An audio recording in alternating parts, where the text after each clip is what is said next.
বাংলাদেশের রাজনীতিতে কখন যে একটি সাধারণ হাসি ঠাট্টা বা নিতান্তই একটি মানবিক জেস্চার ভয়াবহ রাজনৈতিক অস্ত্রে পরিণত হয় তা হয়তো আগে থেকে কেউই অনুমান করতে পারেন না।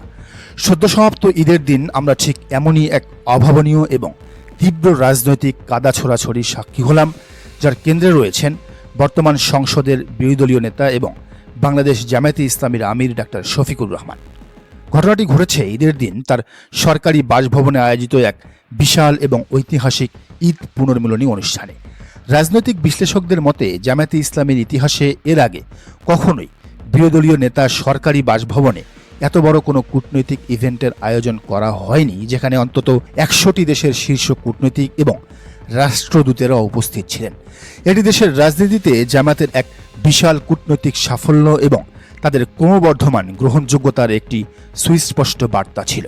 ঠিক একই দিনে প্রধানমন্ত্রী তারেক রহমানের বাসভবনেও ঈদের আয়োজন চলছিল, অর্থাৎ রাষ্ট্রের দুই শীর্ষ নেতার বাসভবনে সমান্তরালভাবে চলা এই বিশাল কূটনৈতিক উপস্থিতি প্রমাণ করে যে রাষ্ট্র ক্ষমতায় বা নীতি নির্ধারণীতে এখন বিরোধী দল হিসেবে জামাত কতটা শক্তিশালী অবস্থানে পৌঁছেছে।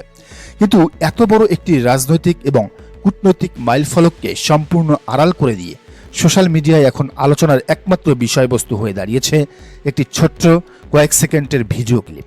সেই ভিডিওতে দেখা যায় কুশল বিনিময়ের এক ফাঁকে ডাক্তার শফিকুর রহমান একজন বিদেশি রাষ্ট্রদূতের সাথে অত্যন্ত সহজ এবং স্বাভাবিকভাবে খুনসুটি করছেন, তাকে পেছন থেকে জড়িয়ে ধরছেন। ভিডিওটি দেখলে স্পষ্টই বোঝা যায় যে ওই বিদেশি কূটনীতিকও বিষয়টি অত্যন্ত হাসি মুখে এবং স্পোর্টিংলি মেনে নিয়েছেন।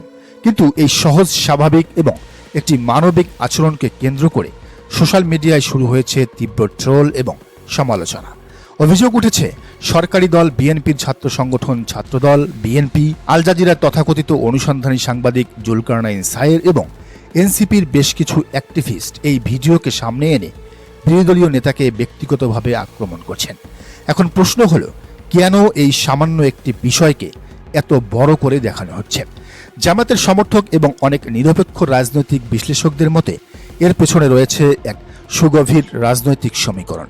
তারা দাবি করছেন সরকারের সমর্থক এবং বামপন্থী একটি মহল মূলত জামাতের এই বিশাল কূটনৈতিক শোডাউন এবং রাষ্ট্রের ভেতরে তাদের ক্ষমতায়নের ব্যাপারটিকে হজম করতে পারছেন না।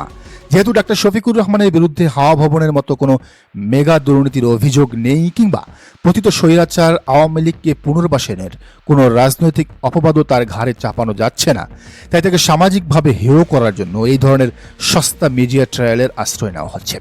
রাজনীতিতে এই ধরনের চরিত্র হননের চেষ্টা নতুন কিছু নয়। একটু পেছনে ফিরে তাকালেই আপনারা মনে করতে পারবেন, কিছুদিন আগে এই জামাত আমিরই যখন জুলাই আগস্টের গণ অভ্যুত্থানে আহত এক তরুণের মাথায় স্নেহভরে চুমু খেয়েছিলেন, তখন সেটা নিয়েও সোশ্যাল মিডিয়ায় হাসাহাসি এবং ট্রোল করা হয়েছিল। বিএনপি এটি করেছিল। কিন্তু পরে যখন জানা গেল যে ওই তরুণ 5 আগস্টের আন্দোলনে পুলিশের হামলায় মাথায় গুরুতর আঘাত পেয়েছিলেন এবং সেই ক্ষতের স্থানেই তিনি আবেগ আপ্লুত হয়ে চুমু খেয়েছিলেন, তখন সমালোচকদের মুখে কুলুপ পড়েছিল। ধর্মীয় দৃষ্টিকোণ থেকেও এই ধরনের খুনসুটি বা স্নেহপূর্ণ আচরণকে সমর্থন করে অনেকেই বলছেন যে পেছন থেকে জড়িয়ে ধরে খুনসুটি করা সংক্রান্ত রাসূলুল্লাহ সাল্লাল্লাহু আলাইহি ওয়াসাল্লামের যেমন সহিহ হাদিস রয়েছে, তেমনি কাবা শরীফের ইমামদেরও কপালে চুমু খাওয়ার অসংখ্য ভিডিও ইন্টারনেটে পাওয়া যায়। এমনকি তারেক রহমানের নিজেরও এমন ছবি রয়েছে। তাহলে 66 বছর বয়সী একজন প্রবীণ রাজনীতিবিদের একটি ফান বা জেস্চার নিয়ে কেন এই অহেতুক জলঘোলা? অনেকেই মনে করছেন এই ট্রোল এবং সমালোচনার মূল উদ্দেশ্য হলো দুটি। একদিকে জামায়াতকে সামাজিকভাবে হেয় করা, আর অন্যদিকে সরকারের চরম প্রশাসনিক ব্যর্থতাগুলোকে ধামাচাপা দেওয়া।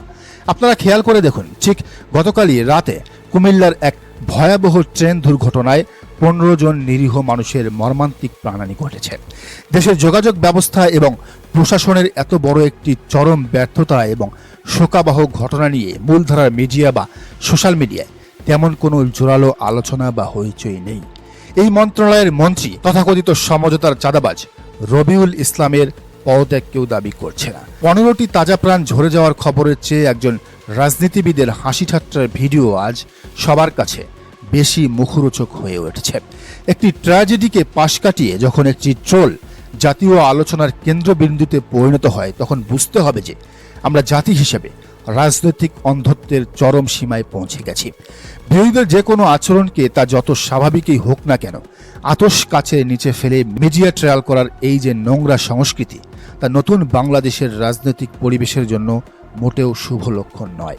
এই রাজনৈতিক প্রোপাগান্ডা এবং সত্য আড়ালের খেলার শেষ কোথায়, সেটাই এখন সবচেয়ে বড় ভাবনার বিষয়। তবে এত কিছু যখন চলছে দেশে, তখন দেশের বাইরে কিন্তু জামায়াত এবং ডক্টর শফিকুর রহমানকে নিয়ে ব্যাপক প্রশংসার ঝড় উঠেছে। 2024 সালের আগস্ট মাসে বাংলাদেশের জেনজি বা ছাত্র জনতার যে ঐতিহাসিক বিপ্লব ঘটে গেল, তার সবচেয়ে বড় চমকটি সম্ভবত ইসলামী রাজনীতির এক অবিশ্বাস্য পুনরুত্থান। এই কথাগুলো বলছে বিখ্যাত পত্রিকা দ্য ইকোনমিস্ট, যেটি লন্ডনের অন্যতম বড় পত্রিকা। এই পত্রিকাটি বলছে যে শেখ হাসিনার শাসনামলে বাংলাদেশ জামায়াতে ইসলামী ছিল সম্পূর্ণ নিষিদ্ধ এবং কোণঠাসা। সেই ছাত্র নেতৃত্বাধীন অভ্যুত্থানে হাসিনা সরকারের পতনের পর রাজনীতির হিসাব নিকাশ যেন পুরোপুরি পাল্টে গেছে। খুব কম মানুষই হয়তো ভেবেছিল যে গত মাসের জাতীয় নির্বাচনে জামাত মোট ভোটের প্রায় 1/3 পেয়ে দেশের প্রধান বিরোধী দল হিসেবে ইতিহাস গড়বে। কিন্তু কিভাবে সম্ভব হলো এই অভূতপূর্ব প্রত্যাবর্তন? দ্য ইকোনমিস্ট বলছে এই অবিশ্বাস্য কামব্যাকের পেছনে রয়েছে জামায়াতের এক নতুন কৌশল। দলটি তাদের প্রথাগত রাজনৈতিক প্ল্যাটফর্ম থেকে বেরিয়ে এসে সম্পূর্ণ নতুন কিছু ইস্যুকে ধারণ করেছে, যা জনগণের কাছে ব্যাপক জনপ্রিয় হয়েছে। বর্তমান আমির ডক্টর শফিকুর রহমানের নেতৃত্বে জামাত নিজেদেরকে এন্টি এস্টাবলিশমেন্ট বা প্রচলিত ব্যবস্থার বিরুদ্ধে এক বড় প্রতিবাদী শক্তি হিসেবে জনগণের সামনে তুলে ধরেছে। 1971 সালের মুক্তিযুদ্ধে পাকিস্তানের পক্ষ নেওয়ার যে ইতিহাস তাদের রয়েছে এবং 90% বেশি মুসলিম হওয়া সত্ত্বেও বাংলাদেশে যে এক ধর্মনিরপেক্ষ এবং মধ্যপন্থী ইসলামী রাজনীতির ঐতিহ্য রয়েছে, এই সব কিছুর মাঝেই জামাত নিজেদের এক নতুন পরিচয় দাঁড় করিয়েছে বলে মনে করে দ্য ইকোনমিস্ট। তারা বলছে গত কয়েক দশক ধরে বাংলাদেশের ক্ষমতায় মূলত পালাবদল হয়েছে দুটি বড় দলের মধ্যে, নির্বাচনে সদ্য বিজয়ী বিএনপি এবং শেখ হাসিনার আওয়ামী লীগ। ইকোনমিস্টের ভাষায় এই দুটি দলই অনেকটা পারিবারিক ব্যবসার মতো পরিচালিত হয়েছে এবং দেশে শিল্পমাত্রার বা ব্যাপক দুর্নীতির জন্ম দিয়েছে। হাওয়া ভবন এবং শেখ হাসিনার লুটপাট এসালমের জন্ম দিয়েছে। আর ঠিক এই জায়গাতেই জামাত নিজেদেরকে দুর্নীতি বিরোধী, সুশাসন এবং পরিবর্তনের দল হিসেবে ব্র্যান্ডিং করেছে। তবে জামাতের সবচেয়ে চতুর এবং সফল চালটি ছিল ক্যাম্পাস রাজনীতিতে। গত শরতে অনুষ্ঠিত বড় বড় সব ছাত্র সংসদ নির্বাচনে তাদের ছাত্র সংগঠন শিবির নিরঙ্কুশ জয়লাভ করেছে। গতানুগতিক পদ্ধতিতে নয়, এর বদলে তারা স্টাডি সেশনের আয়োজন করেছে, শিক্ষার্থীদের জন্য কল্যাণমূলক গ্রুপ তৈরি করেছে, এমনকি হলের নষ্ট ফ্যান মেরামত করার মতো কাজও করেছে। সম্প্রতি ঢাকা বিশ্ববিদ্যালয়ে তাদের আয়োজিত একটি হিজাব র্যালি এমন অনেক নারীকেও আকৃষ্ট করেছে যাদের ইসলামী রাজনীতির প্রতি কোনো সহানুভূতি নেই। তরুণদের কাছে হিজাব যেন হয়ে উঠেছে পরিচয়ের এক দারুণ কাউন্টার কালচারাল বা ভিন্ন ধারার প্রকাশ।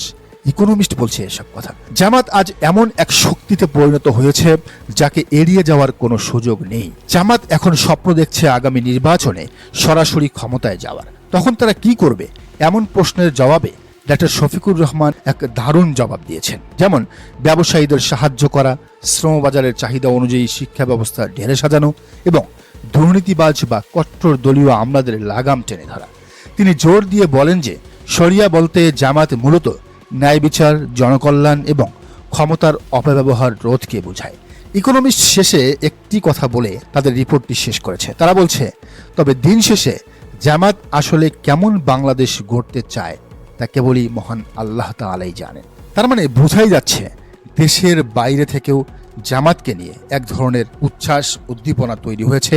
যদিও বাংলাদেশে জামাতকে হেয় প্রতিপন্ন করার জন্য জুলকারনাইন সাইদ এবং বিএনপি একটি সমন্বিত টিম গঠন করে তাদের বিরুদ্ধে প্রোপাগান্ডা চালাচ্ছে, জামাত আমিরের বিরুদ্ধে প্রোপাগান্ডা চালাচ্ছে। দর্শক, ভিডিওটি অবশ্যই শেয়ার করুন এবং এই চ্যানেলে নতুন হলে সাবস্ক্রাইব করে রাখুন। আর ফেসবুক পেজে দেখলে অবশ্যই ফলো বাটনটি চেপে রাখুন।